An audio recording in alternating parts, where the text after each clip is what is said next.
Você tá pegando. Se vocês estiverem ouvindo uma música brega no fundo, não é a gente que tá ouvindo. É o vizinho aqui, tem uma farmácia aqui na frente, né? Farmácia, entre aspas, que é aquele boteco de bêbado, onde eles bebem, sei lá, querosene lá. Então eles ficam ouvindo essas músicas bregas. Não é a gente, tá? Não é a gente. Querosene. Junto com o William Defoe e o Robert Pattinson. É, que nem no Farol, eles bebem querosene com mel. É isso que fazem, né? O bobeirinho pega álcool Zulu, mistura com tangue, chacoalha e manda pra dentro. Olha só, agora já são 2h30 da tarde, a gente terminou de assistir Lock and Key. Estamos desde a madrugada aí, virando para poder falar sobre essa série. A gente tem algumas opiniões a respeito dela, pra gente poder compartilhar com você. Essa série, como a gente já falou em um outro vídeo que a gente lançou, que você pode ver aqui do lado, a gente falou que é uma série que foi quase infilmável, ela ficou 12 anos rodando em estúdios aí, porque ninguém queria fazer, ou as pessoas queriam fazer, mas sempre aparecia alguma coisa impedindo que ela fosse produzida. Agora, ela finalmente chega pela Netflix em 10 episódios, que são 10 episódios muito bons, que a gente já pode adiantar pra você, e a gente tem algumas coisas pra comentar sobre a produção como um todo. Então, se você quiser saber mais sobre esta série Lock and Key, fique com a gente.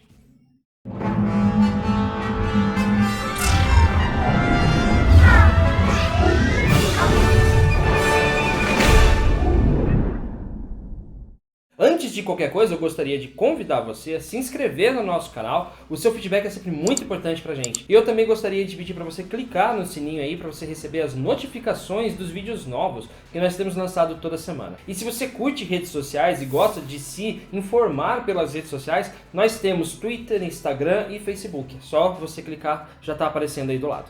Então essa série que foi criada pelo Joe Hill, que é filho do Stephen King, e foi desenhada pelo Gabriel Rodrigues, é uma HQ obviamente, né? Ela fala sobre a família Locke. Essa família que é capitaneada pela mãe Nina e tem 3 filhos. Tem o Tyler, a Kinsey e o Bold. Não sei se é assim que pronuncia, não me lembro exatamente, mas enfim. Pra não dar muito spoiler, porque essa série tem muito spoiler, né? Tem muita reviravolta, a gente não pode ficar falando muito sobre o enredo dela. Basicamente o que acontece é que esta família se muda para Key House, que é uma casa da família, uma casa misteriosa, uma casa, entre aspas, assombrada. Não é assombrada exatamente, mas você vai entender quando você assistir a série. Eles se mudam para essa casa depois que o patriarca dessa família morre assassinado. Então tem várias coisas que vão acontecendo no decorrer da série que vão aumentando esse mistério. Pelo que eu li, né, eu não li a HQ, pelo que eu li pesquisando sobre ela, eu vi que é um tipo de série que é, na HQ pelo menos, que ela é focada no suspense, ela tem uma coisa mais voltada pro terror, com sangue e tal. Aqui nesta série eles tentaram dar um ar um pouco mais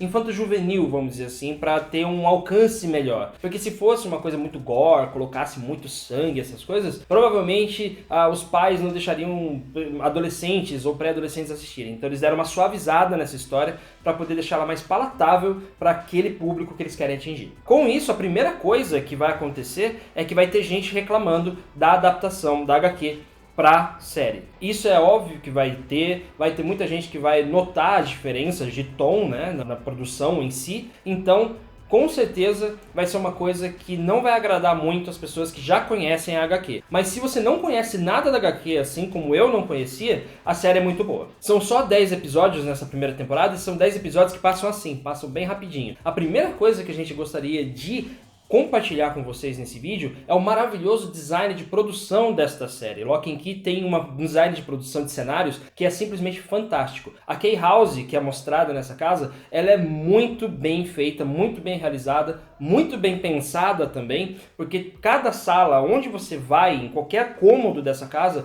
tem algumas coisas ali, tipo, tem objetos de cena, tem coisas que passam personalidade de cada cômodo onde a gente entra, né, junto com os personagens. Então a casa toda parece um personagem da história, e eu acho que é isso mesmo que eles queriam atingir quando fizeram essa história, né? O Joe King e o Gabriel Rodrigues e os produtores dessa série também queriam dar para essa casa uma personalidade própria e fazer com que ela fosse parte integrante da história e não apenas um lugar onde as pessoas transitam. E isso funciona muito bem dentro desta série. E essa casa, né, que ela é cheia de detalhes, ela tem muitas coisas que podem dar informações para as pessoas que estão assistindo a série e querem tentar adivinhar o que vai acontecer em seguida. Os cômodos e os objetos de cena que estão nesses cômodos podem dar algumas dicas, é só você prestar bastante atenção. E também uma coisa que a gente gostaria de falar é que a série tem esse desenvolvimento de mistério, né? Ela tem esse suspense dentro da sua história. A gente realmente não pode falar sobre o desenvolvimento da história porque o spoiler é muito grande, mas é muito legal ver como eles desenvolvem esse mistério, né? Esses mistérios no caso. Então a história ela tem uma linha narrativa muito bacana.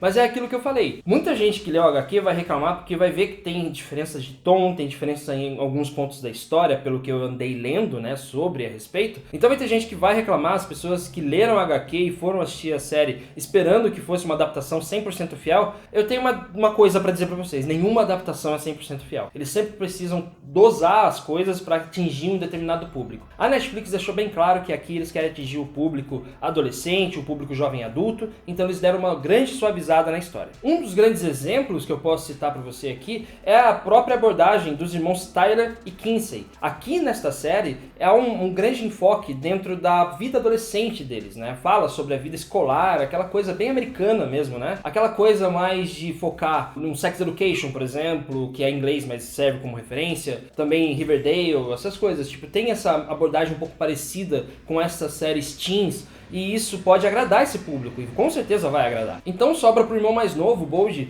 ele que vai acabar sendo a pessoa encantada por todos os elementos fantásticos que essa série traz. Que tem aquela coisa da chave, você virar a chave na nuca, aquelas coisas todas. Dois irmãos, o Tyler e a Kinsey, eles vão acabar focando mais naquela vida de adolescente, daquela transformação do adolescente na vida adulta, enquanto o Bold vai ser um personagem principal, onde vai ter esse enfoque, o encantamento com as coisas sobrenaturais. E antes que eu me esqueça, uma coisa pra falar sobre o roteiro dessa série é que ela fica andando no tempo, né? Tipo, ela fica brincando de flashback. Tipo, você tá vendo uma coisa aqui, daqui a pouco volta pro passado pra explicar e depois volta pro mesmo ponto. Essa semana é a segunda coisa que eu vejo que usa esse artifício. A primeira foi Aves de Rapina, né? O filme da Arlequina e das mulheres lá, a caçadora e etc. Eles usam esse recurso de vai e volta no tempo para poder explicar melhor a história. Em Lock Key isso acontece também. Aqui você tem vários flashbacks que vão explicando as situações pra gente e depois retoma do ponto onde estava. Isso acaba funcionando muito bem dentro da série e não deixa o espectador perdido. Isso significa que o roteiro foi muito bem delineado nesse sentido, porque é muito fácil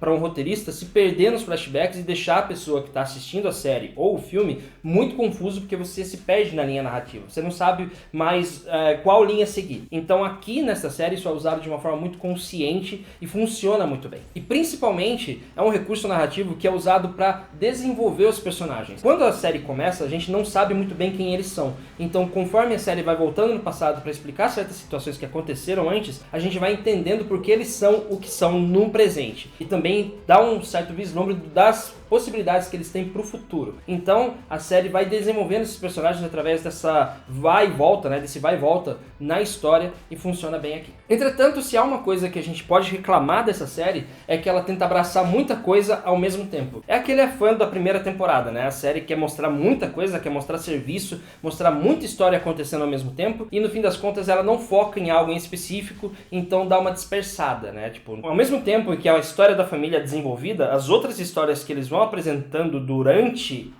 esses 10 episódios, elas vão entrando e saindo de uma forma muito frenética e isso acaba tirando um pouco o foco. É um velho problema de primeira temporada. A primeira temporada de série sempre quer, na maioria das vezes quero dizer, tenta fazer com que as pessoas olhem, nossa, como temos história, como nós somos assim, tipo, temos várias histórias pra contar pra vocês. E no fim das contas, quando isso acontece, parece que falta um foco ali. Se tivesse focado melhor nessa primeira temporada na história principal, provavelmente seria muito melhor. E por fim, aquilo que sempre costuma atrair o público mais jovem, o jovem adulto, até mesmo as pessoas adultas, que são os elementos fantásticos da história, funcionam muito bem. Pelo que eu dei uma pesquisada, tem uma certa fidelidade no que tá na HQ e é passado aqui no que diz respeito a essa parte mais sobrenatural, a parte fantástica, aquela coisa da chave na nuca. Funciona muito bem dentro da série. Então, é uma série que pra nós aqui dos 5 Tons, ela vale a nota 9 nessa primeira temporada. Porque ela é uma série requintada, ela tem os atores em um grande momento, é divertida de assistir, não é cansativa, e ela tem como ponto fraco essa falta de foco. E eu também queria falar um pouco sobre a falta de peso da vilã dessa história, que é a Dodge, que é interpretada pela Layla de Oliveira. Ela é canadense, mas tem os pais brasileiros, né? Só uma curiosidade que a gente coloca aqui. Mas só que falta profundidade pra essa personagem. Pra mim, pelo menos, eu não consegui me ligar na história dela dela e também não entendi muito bem qual é a função dela dentro da história como um todo. Ela parece que não tem peso, ela parece que as maldades, né, tipo, entre aspas, que ela pretende cometer, elas não têm ressonância na história. E, bom, acaba atrapalhando um pouco na hora da gente se importar com esse personagem. Mas ainda assim, eu tô falando com um olhar de leigo, porque eu não li a HQ, eu só li sobre ela, sobre algumas opiniões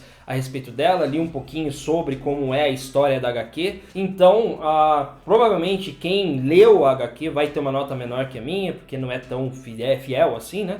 Mas, pra nós aqui, fica então como nota 9. Bom, por hoje é isso. Muito obrigado a você que assistiu esse vídeo até aqui. E a gente agradece a sua audiência. Se tiver alguma opinião a respeito da nossa opinião também, dar uma opinião sobre a opinião, é só deixar aqui nos comentários. Um abraço pra você e até logo.